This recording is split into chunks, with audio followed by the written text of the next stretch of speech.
Interview de Vladimir Poutine avec des journalistes français le 4 juin 2014.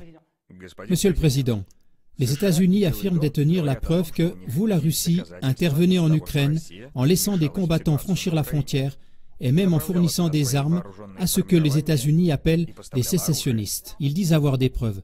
Vous croyez à ces preuves?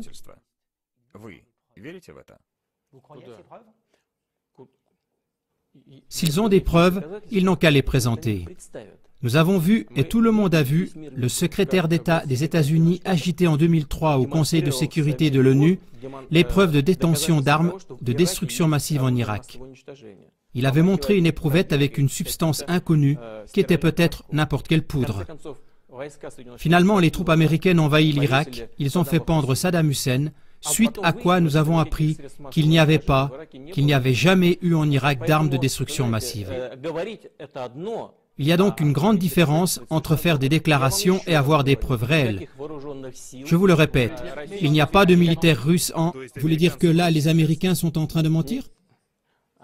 Ils mentent. Il n'y a pas de militaires, aucun instructeur russe dans le sud-est de l'Ukraine. Il n'y en a pas eu et il n'y en a pas.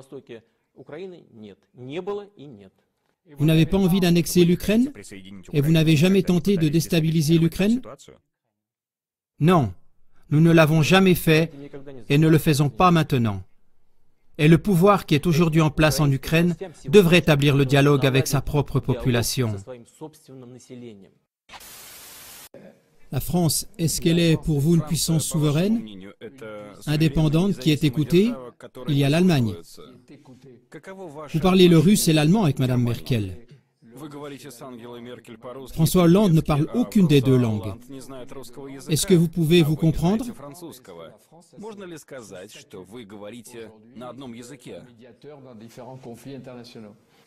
La langue n'est pas une barrière. Le fait que je ne parle pas français ne nous empêche pas, François Hollande et moi, de dialoguer. Nous avons des interprètes si besoin. Et en général, nous pouvons toujours très bien nous comprendre.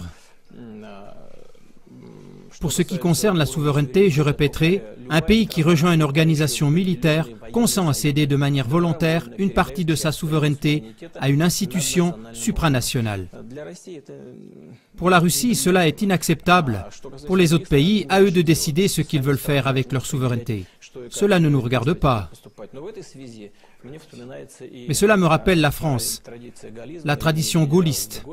De Gaulle qui était un défenseur de la souveraineté française et qui, selon moi, mérite du respect. Un autre exemple est celui de François Mitterrand, qui parlait d'une confédération européenne où, d'ailleurs, même la Russie pourrait participer.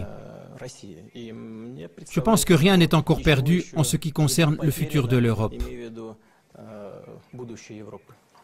Mais ne pensez-vous pas que les États-Unis tentent d'encercler la Russie pour vous affaiblir en tant que dirigeant et peut-être vous isoler du reste du monde? Vous êtes très diplomatique maintenant, mais vous connaissez les faits.